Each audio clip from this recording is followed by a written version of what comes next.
de los 70 hay varias cosas ocurriendo en Santa Marta, que es la ciudad más cercana, y en la Sierra Nevada de Santa Marta también. Entonces, por el lado de la investigación arqueológica, tenemos una serie de investigadores que han sido contratados por el Instituto Colombiano de Antropología e Historia y están sistemáticamente revisando las distintas cuencas para hacer unos mapas de los sitios Tayrona que encuentran, ¿vale? Entonces tenemos una investigación arqueológica que están dando.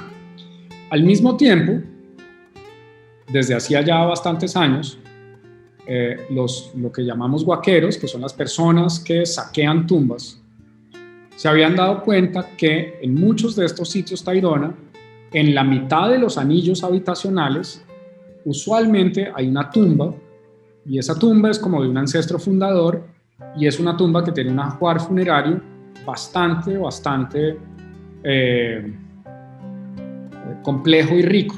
Entonces es una mezcla de objetos personales con objetos que se lleva la persona que está muerta hacia el otro mundo, como copas, ollas de cocinar, comida, etcétera, pero también se lleva parte de su ajuar. Entonces los guaqueros venían trabajando de una manera muy sistemática, cuenca a cuenca, ubicando también todos estos sitios y saqueándolos de la manera más completa que podían. Hasta el punto en que en esa época hubo un intento de crear un sindicato de guaqueros, porque había más de 3.000 guaqueros trabajando en la vertiente norte y occidental de la Sierra Nevada de Santa Marta. Yo me he caminado prácticamente todas las cuencas y es prácticamente imposible encontrar hoy en día un sitio Tayrona que no haya sido saqueado. Fueron saqueados sistemáticamente. Esto no significa que se haya perdido todo, pero que sí había una gran cantidad de personas buscando lo que ellos consideraban estos tesoros que están asociados a tumbas.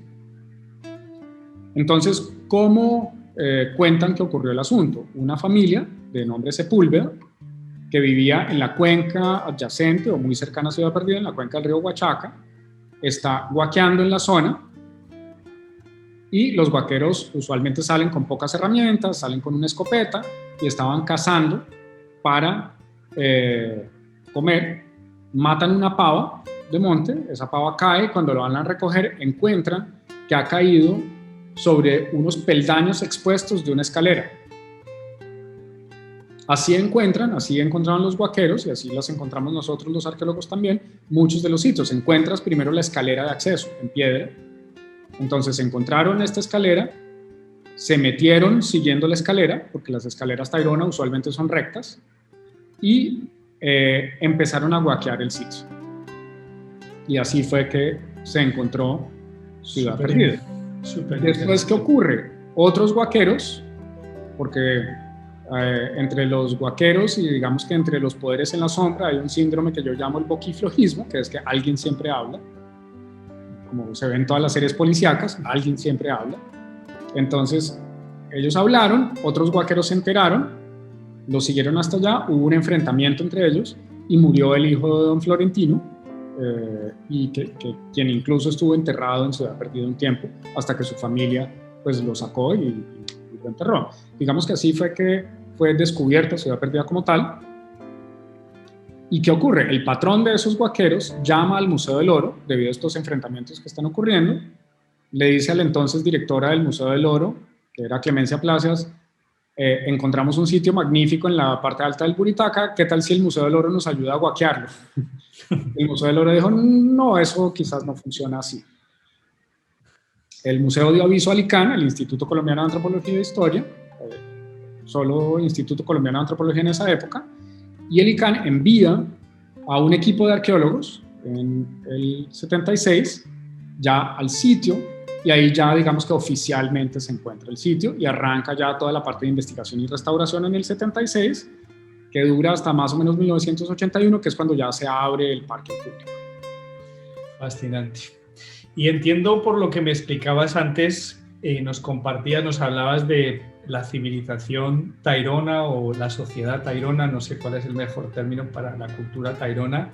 ¿Podrías hablarnos un poquito de este pueblo y de manera breve y si existen descendientes de los Tairona actualmente. Que conozco la respuesta también, pero de nuevo Sí, claro. me vas a dar mucha más información y detalles que hacer la entrevista mucho más amena e interesante. Vale, perfecto. Podemos pensar en las sociedades Tairona, porque fueron sociedades, y en general eran una multiplicidad de entidades políticas independientes.